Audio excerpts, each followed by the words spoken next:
C'est aujourd'hui que Marisol Touraine, ministre de la Santé, présentait le rapport commandé à l'Inspection générale des affaires sociales sur la dépakine. Cet antiépileptique présente un risque de malformation chez les bébés exposés in utero. Le rapport fait état d'un manque de réactivité des autorités sanitaires et du laboratoire Sanofi, et ce, malgré de nombreuses mises en garde. Écoutez l'avocat de l'association d'aide aux parents de victimes. Ce rapport pointe l'inertie et la défaillance des autorités de santé et du laboratoire qui, à compter des années 2000, n'ont pas transmis des informations aux patientes.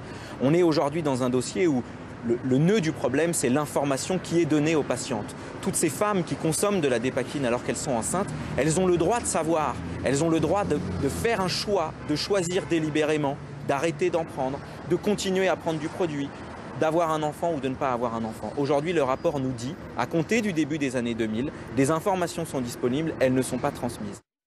En France, selon ce rapport, 450 femmes traitées par dépakine au cours de leur grossesse ont donné naissance à des enfants souffrant de malformations. Un drame qui n'a pas épargné le Limousin. On compte 11 victimes. 2 d'entre elles ont porté plainte contre le laboratoire, mais également contre leurs médecins prescripteurs. Pascal Coussy et Mathieu Daigremont les ont rencontrés.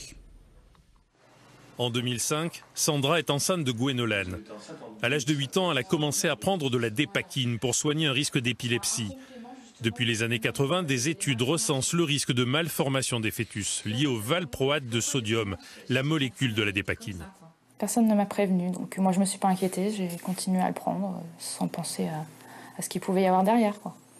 À aucun moment vous n'avez eu une mise en garde, y compris dans la façon de l'utiliser? Non, jamais. J'ai tout le temps pris la même dose depuis le début.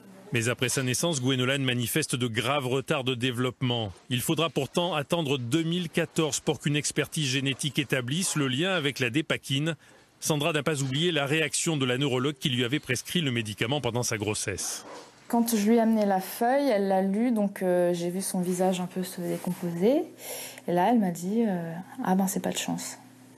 C'est la première fois que je vois cette situation. Elle m'a dit que c'était pas de chance. C'est grave. Hein. À 12 ans, Faustine souffre encore des graves séquelles provoquées par la dépakine que sa mère a absorbée pendant sa grossesse. Les 2 autres enfants d'Angèle, nés après l'arrêt de prise de dépakine, sont en pleine forme, mais les troubles de Faustine, eux, sont définitifs. C'est très très lourd. Je ne peux plus travailler parce que Faustine ne peut pas la faire garder, c'est pas possible. Donc c'est moi qui prends le relais et pour l'aider parce que c'est des enfants, elle a des troubles autistiques et c'est des enfants qu'il faut stimuler en permanence. Angèle et Sandra ont toutes les 2 décidé de porter plainte contre leur médecin et le laboratoire Sanofi. Ils savaient déjà dans les années 80, il y avait des écrits qui prouvaient qu'il y avait des effets secondaires au niveau du cerveau et qu'ils n'ont pas fait nécessaire, ils ne nous ont pas avertis et aujourd'hui c'est des milliers de vies de bousillées.